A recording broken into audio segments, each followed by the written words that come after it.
महासुख स्वरूप कहते हैं स्वर्ग लोक, यहां से बहुत ऊपर की है और है, उसमें केवल सिद्ध पुरुष ही जा सकता है या कोई देवता, उसे ऊर्ध्वक कहते हैं।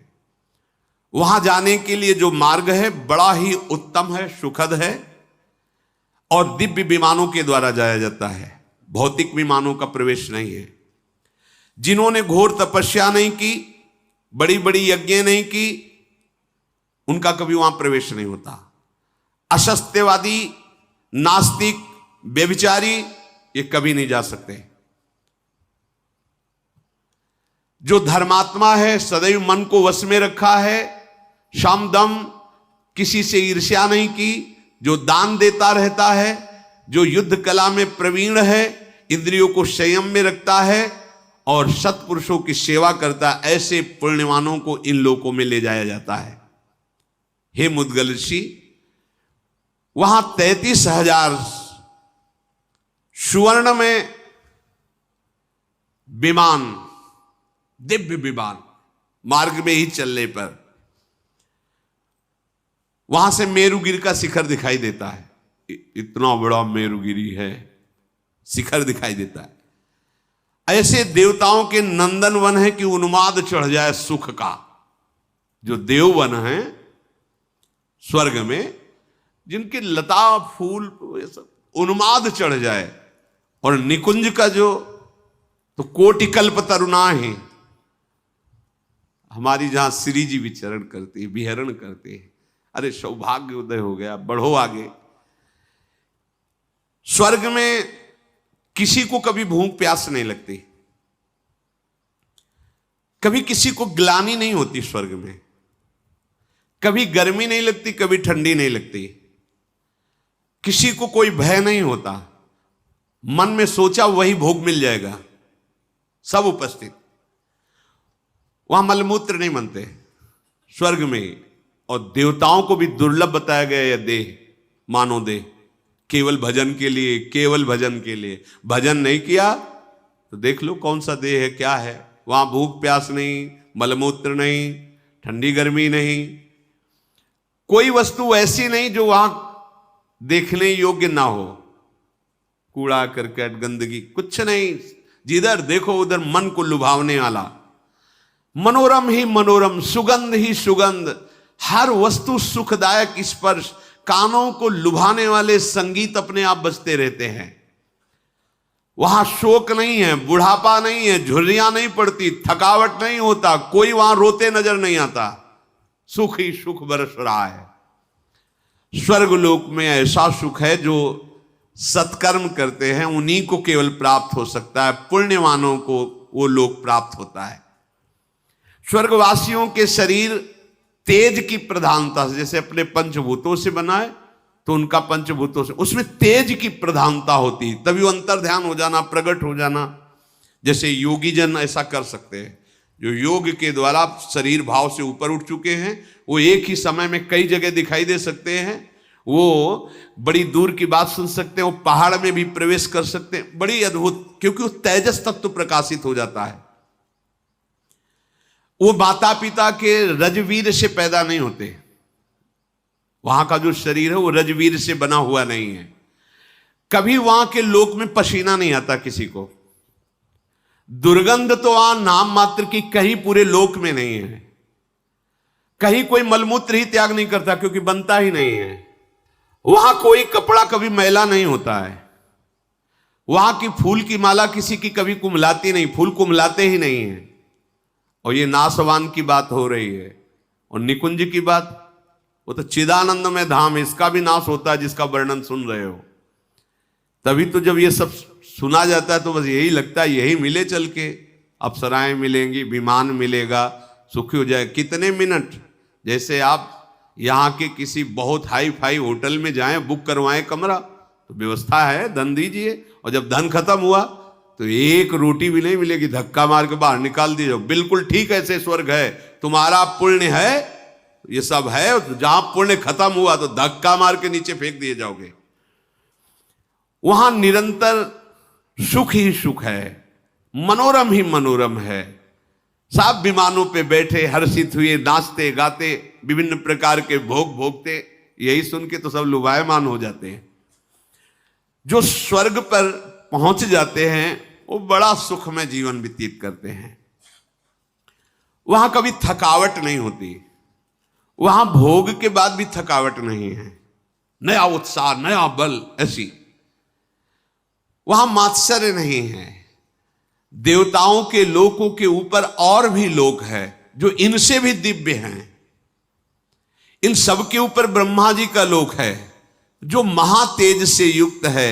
वहां पवित्र ऋषि मुनियों का प्रवेश होता है। वहां पुण्य दान पुण्य करने वालों, वहां तो ऋषि मुनियों का प्रवेश होता है। बड़े ऋभु नाम के देवता वहां विराजमान रहते हैं, जिनकी आराधना स्वर्ग में विराजमान देवता भी करते हैं। वो देवताओं को जैसे जीवन आहुतियों से चलता है, ऐसे उनका नहीं चलता। वो केवल अमृत पान करके, वहां कोई स्वाहा की जरूरत, वो अमृत से युक्त रहते हैं। ब्रह्मलोक में जो रहते हैं उनके सुख की लालसा देवलोक के भी करते हैं। ऐसा सुख ब्रह्मलोक में है। वहां परिवर्तन नहीं होता, एक शरीर रहता है, जैसे एक स्थिति रहती है। ब्रह्मलोक में जरा मृत्यु का अभाव रहता है। ब्रह्मलोक में ऐसा नहीं कि जन्म हुआ मरण हुआ, ऐसा नहीं। वहां हर्ष शोक नहीं रहता, वहां सुख ही सुख रहता है, कोई विकार नहीं रहता ब्रह्मलोक में। न राग, न द्वेष, न दुख, न द्वंद्व। एक तरह से यह समझ लो कि परम गति को छोड़कर और सब कुछ वहां है ब्रह्मलोक में। ऐसा सुख है जो तुम सोच भी नहीं सकते। मुद्गल सिंह का हो गया, आपने बता दिया गुण। अब जरा दोष बताइए, क्या दोष है? तो दोष भी सुन लीजिए महर्षि। आपने जो सत्कर्म किया है बस उतना ही भोग आप भोग सकते हैं। इसके बाद तत्काल वहां से हटा दिए जाएंगे आप, कि भाई 1 महीने से रह रहे हैं होटल में, इतना पैसा दिया है, अब आज की रात्रि तो काट लेने दो, तो फुटपाथ में काटना पड़ेगा। पुण्य है तो है, इसके बाद जो तुम्हें प्यार कर रहे थे, दुलार कर रहे थे, विमान मिला था, यश गान मिला, सब धूल दूसरे धक्का मार के बाहर कर दिए जाओगे स्वर्ग से, फिर नीचे गिरोगे आके। अच्छा, वहां कोई तुम पुण्य या नया कर्म कर नहीं सकते। जो पुण्य करके गए उतने केवल भोग मिलेगा।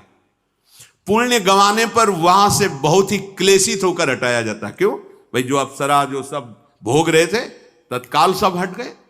अब वो उसमें आसक्त है, उसे धक्का मार के बाहर किया जा रहा है। कितना दुख है। स्वर्ग में सबसे बड़ा दोष मुझे ये जान पड़ता है कि जहां पुण्य खत्म हुआ तो उसका बहुत बुरी तरह पतन होता है।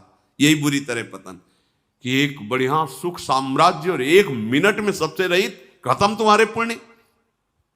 जिन भोगों में लगा हुआ था, जिनको अपना मान रहा था, उनसे धक्का मार के दूर करके भगा दिया जाता है।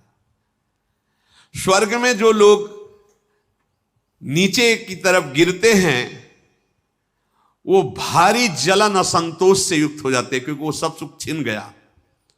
उसका मैं कैसे वर्णन करूं? जिस समय गिराया जाता है उसको दुख मिलता है। गिरते समय इतना भयानक दुख होता है, उसकी चेतना लुप्त हो जाती है, रजोगुण का आक्रमण होता है, बुद्धि बिगड़ जाती है, और उसके गले में पड़ी हुई जो माला पुष्प की है वो कुम्हला जाती है, टूट जाती है। वहां जिसकी माला कुम्हलाने लगे, धक्का देने का अवसर आ गया, समझ लिया जाए इसके सुकृत खत्म, वहां की पहचान है।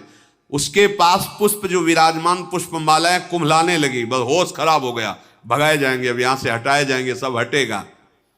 पतन की सूचना, माला कुम्हला जाना। अब उसके हृदय में भारी दुख, भारी भय समा जाता है, ये सब छूट जाएगा। जितने भी ब्रह्मलोक पर्यंत लोक हैं उन सब में दोष देखे जाते हैं। स्वर्गलोक में तो रहने वालों के शास्त्रों दोष हो सकते हैं, अगर वर्णन करें तो। वो कह रहे हैं अब तुमसे बगल में बड़ा विमान वाला जा रहा है, बड़ी सुंदर अप्सरा है, बड़ा भोग है, अपने में संतुष्ट नहीं, वो जल रहा है कि यार इसके तो बहुत है, और थोड़ी ही दिनों में पुण्य खत्म हुआ तो वो भी जाता, वो भी छीन लिया गया। त्रिशंकु उल्टा लटके आज भी। वहां से भ्रष्ट हुए जीवों में जो दुख देखा जाता है, जो पतन के समय, फिर वो मनुष्य योनि में आता है। स्वर्ग से आया हुआ, नरक से गया हुआ, तिर्यक योनियों में।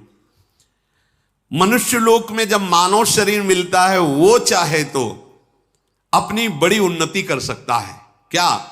इन सब लोगों को लांग करके भगवान के धाम को, पर यहां मत वाला उसको लोक परलोक की पड़ी, उसको अभी वर्तमान के भोग। ये माया है, एक एक क्षण तुम्हारा बड़ा कीमती है। देवता तरसते कि मुझे मनुष्य बना दिया जाए, तो ऐसा पुण्य करेंगे, ऐसा दान करेंगे, ऐसा भजन करेंगे, ऐसे आचरण करेंगे कि भगवान को रिझा लेंगे।